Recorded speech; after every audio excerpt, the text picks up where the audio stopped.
SNDP Nedumkandam union വനിതാ സംഘത്തിന്റെ വാർഷികവും തെരഞ്ഞെടുപ്പും യൂണിയൻ സൈബർ സേന പുനഃസംഘടനയും നടന്നു. യൂണിയൻ പ്രസിഡന്റ് സജി പറമ്പത്ത് യോഗം ഉദ്ഘാടനം ചെയ്തു. SNDP നെടുങ്കണ്ടം യൂണിയൻ വനിതാ സംഘത്തിന്റെ 11ാം വാർഷിക പൊതുയോഗവും തെരഞ്ഞെടുപ്പും യൂണിയൻ സൈബർ സേന പുനഃസംഘടനയും നടന്നു. കല്ലാർ സഹ്യാദ്രിനാഥ ഓഡിറ്റോറിയത്തിൽ നടന്ന യോഗം യൂണിയൻ പ്രസിഡന്റ് സജി പറമ്പത്ത് ഉദ്ഘാടനം ചെയ്തു. യൂണിയൻ സെക്രട്ടറി സുധാകരൻ അടിപ്ലാക്കൽ യോഗത്തിൽ അധ്യക്ഷത വഹിച്ചു. തുടർന്ന് യൂണിയൻ വനിതാ സംഘത്തിന്റെ പുതുതായി തെരഞ്ഞെടുത്ത ഭരണസമിതി അംഗങ്ങളെ പ്രഖ്യാപിച്ചു. പ്രസിഡന്റായി മിനി ശ്രീകുമാർ, വൈസ് പ്രസിഡന്റായി രേഖ ദിലീപ്, സെക്രട്ടറിയായി ബിനിമോൾ മധു, ട്രഷററായി സിനി റെന്നി എന്നിവരെയും കമ്മിറ്റി അംഗങ്ങളെയും കേന്ദ്ര കമ്മിറ്റി അംഗങ്ങളെയുമാണ് തെരഞ്ഞെടുത്തത്. യൂണിയൻ സൈബർ സേനയുടെ പുനഃസംഘടനയിൽ ചെയർമാനായി നിജുമോൻ, വൈസ് ചെയർമാനായി രതീഷ്, കൺവീനറായി അമ്പിളി ജയൻ, ജോയിന്റ് കൺവീനറായി വിഷ്ണു എന്നിവരെയും മറ്റ് കമ്മിറ്റി അംഗങ്ങളെയും തെരഞ്ഞെടുത്തു.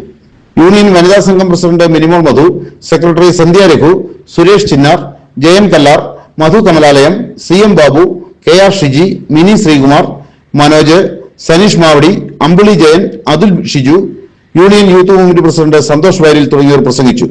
യൂണിയൻ വനിതാ സംഘം, യൂത്ത് മൂവ്മെന്റ് പ്രവർത്തകരും വിവിധ ശാഖായോഗം ഭാരവാഹികളും പങ്കെടുത്തു. News bureau, Nedumkandam.